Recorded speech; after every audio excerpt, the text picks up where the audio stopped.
Fireside Chat. We'll be talking more about the role of artificial intelligence, data, and AI communities. Without further ado, please welcome from City AI, give a big round of applause to Mr. Mike Reiner.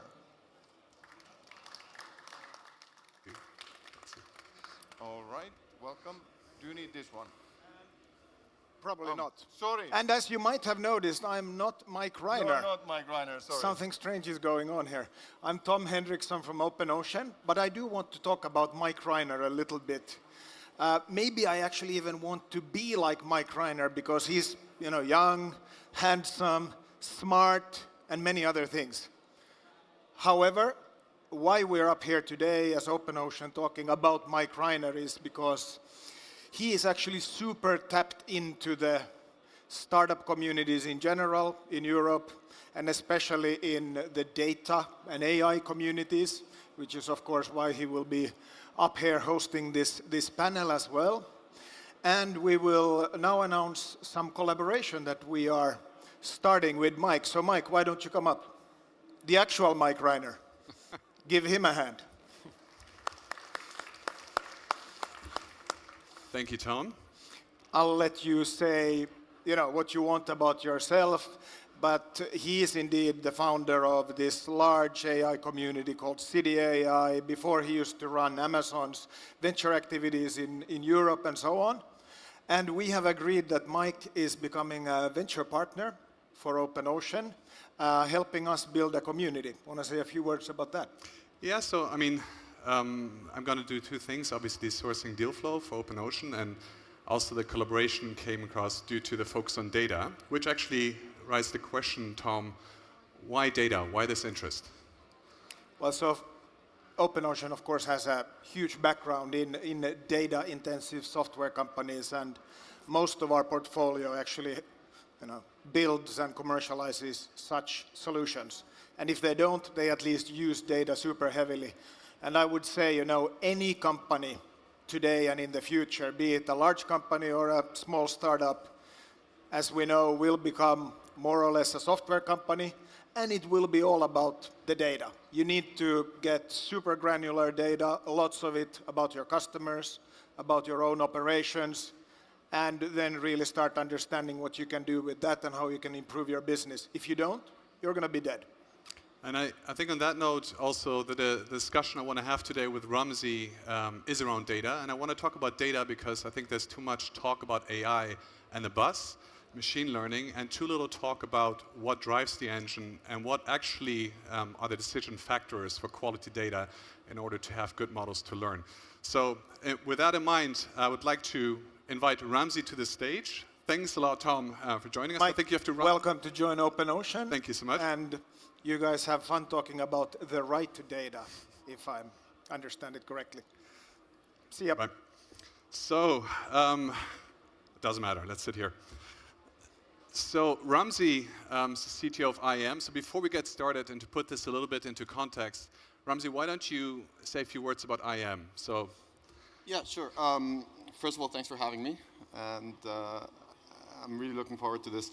EyeEm is a company that we started 8 years ago, 7-8 years ago, from a passion for photography. So it's a platform and a marketplace for amateur photographers, initially using apps, but now apps and web and everything else. We help photographers that sort of want to become better, to learn, to connect, to interact, to get published, to get exhibited. We organize the world's largest photography competition and exhibition every year. And at some point we started licensing the content and connecting them to really large brands and agencies and corporates that want to license sort of authentic imagery or want to even source content from all over the world without having to hire big crews to travel everywhere. And this is kind of a, it's a really I think authentic approach to business because we want to empower photographers, and we decided from early on that the way to do that is to basically succeed together with them. And obviously we're not here to talk about the beautiful community and the marketplace. We started investing very heavily in machine learning 5-6 years ago, built up a pretty solid large team of computer vision researchers for two purposes. One of them was we needed to understand what was in the photos, so we needed to build deep learning models that can understand and be able to classify and tag images. And the other, which was the more ambitious one, I think, was we wanted to understand quality, because not every photo is great, not every photo is beautiful, but we wanted to teach machines to understand what is beautiful, what isn't, what is commercially viable, what isn't, and we've done quite a bit of work in that area, which I guess we'll talk about later. So I mean, you've been in the field, as you mentioned, for a while. So how have your views changed, specifically on machine learning, over the years? Funnily enough, when we were just starting out, even me as a technical guy was saying, we can't automate this, and we won't be able to for now. I think everyone, when you talk about deep learning, you talk about sort of the holy trinity of having a lot of data available and of having a lot of computing power available and of having researchers and/or algorithms that can solve these problems. All of it was a big black box in the beginning, and actually on each of these columns, probably the GPU part of it or the compute part of it is less an issue, but I definitely changed my views on data, because you kind of approach this from the buzz of you have big data, and then you realize that it's not actually about quantity as much as it is about the quality of the data. So that's kind of a simple but big learning. And so let's talk about quality then of data. So what are the pieces that really make a difference? So first of all, what did you encounter within EyeEm? Of data accuracy and the things that really made a difference for you guys? So I think one thing is we were really lucky, I guess, because, maybe we had the foresight, because from day one we made sure to gather data, even though we weren't really sure what we were going to do with it or what we would be able to do with it. Every single photo that was uploaded to EyeEm obviously had location data. We made sure that the users or the photographers were tagging their content. We actually tagged on weather information. We tagged on camera information. All of the metadata was just extracted and stored with the sort of notion that one day we would be able to use that. And that was quite helpful, because I think a lot of companies, and we see that quite regularly, that companies reach out asking to buy data from us so that they can train models. Obviously, the industry has changed in the last few years, and you shouldn't be starting a company that tries to tell the difference between a cat and a dog anymore. But with time, the whole approach to data started changing, because for a bunch of reasons. One, a lot of companies were doing this similar thing.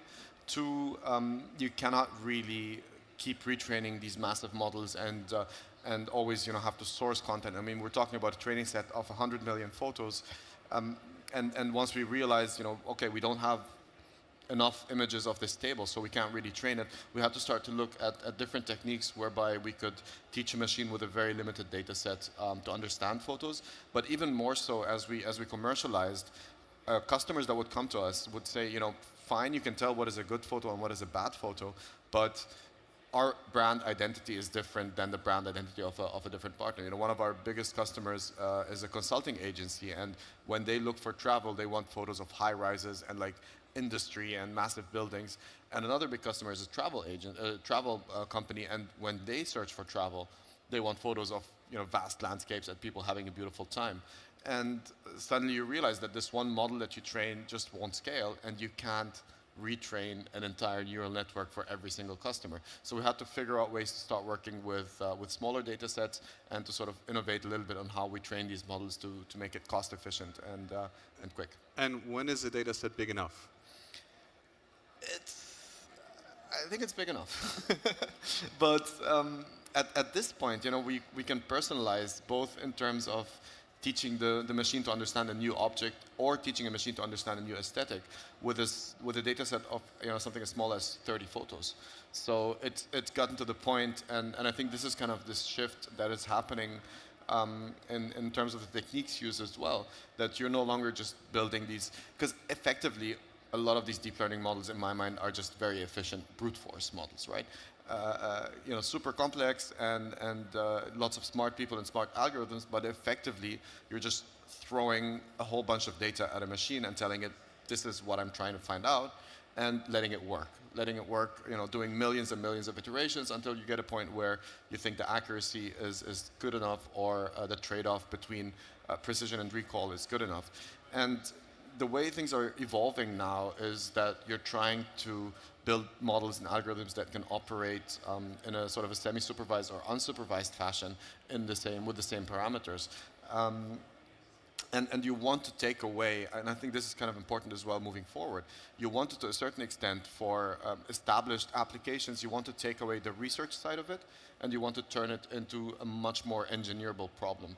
Because building AI companies, there's a big black box, which is, in my mind, quite incongruent with the VC and the funding model that we live in today. Because it could work out in a week, it could work out in 4 months. And one of our stated missions early on was, how can we make this into a very deterministic problem? And one of the ways to do that was to reduce the reliance on massive data sets. And obviously, with massive data sets, another problem was the fact that we had to still clean them. I mean, they were quite well. But to give a simple example of the cat, because like cats are very important in computer vision, assume you train a model that actually is trained on the data and photos that are tagged with cat, and then you want to evaluate it automatically and see if it's working well on another data set that comes from that same community.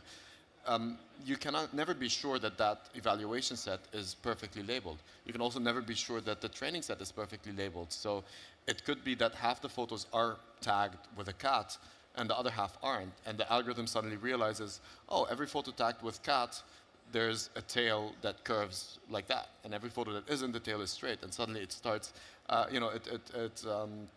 it starts, to overgeneralize one way or another, and or every animal becomes a cat, or only curled tails become cats. So there are a lot of problems in that area. So what were the key pieces of the labeled data that were incorrect, for instance, in the beginning? What were the key findings where you thought, okay, we had to clean this up, we didn't expect this? Well, since we're talking about user-generated content, in a lot of ways, people use different terms to describe the same thing.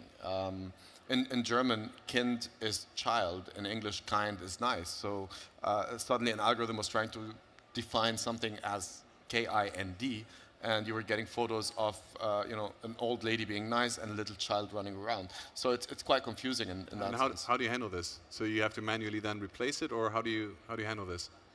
One thing we did very early on was we used mTurk very heavily. So we used mechanical Turk to help with the evaluation and to help clean up.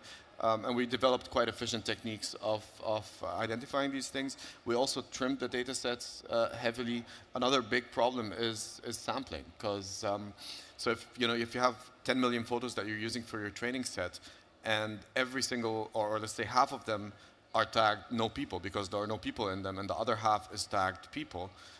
Those two labels, those two tags become really, really dominant, and then everything that's on the long tail, which is actually the interesting stuff, gets lost in translation. And you can't build individual classifiers, so you have to start coming up with smart ways of sampling, smart ways of pulling data out.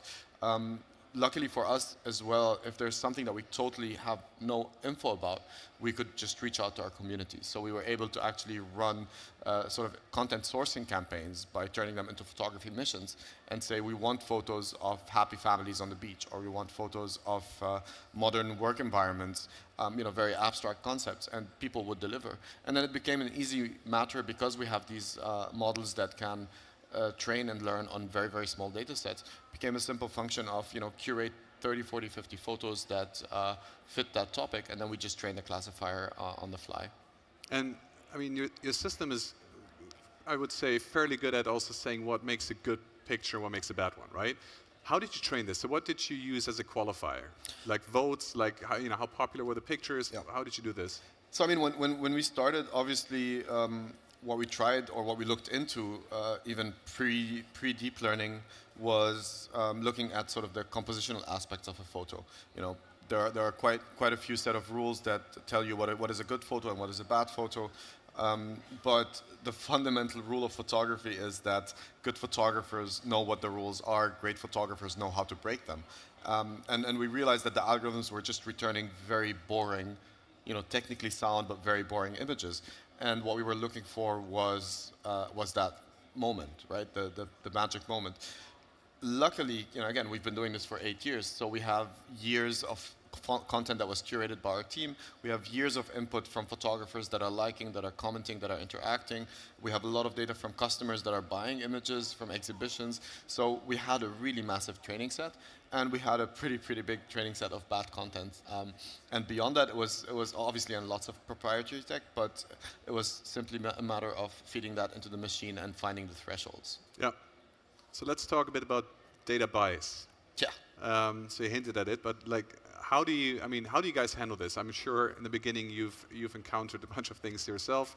How do you handle this now? How's this evolved in the company? Mm-hmm. Well, data bias, I think, is quite a big buzzword as well, and there are different kinds of biases that are inherent in systems like that.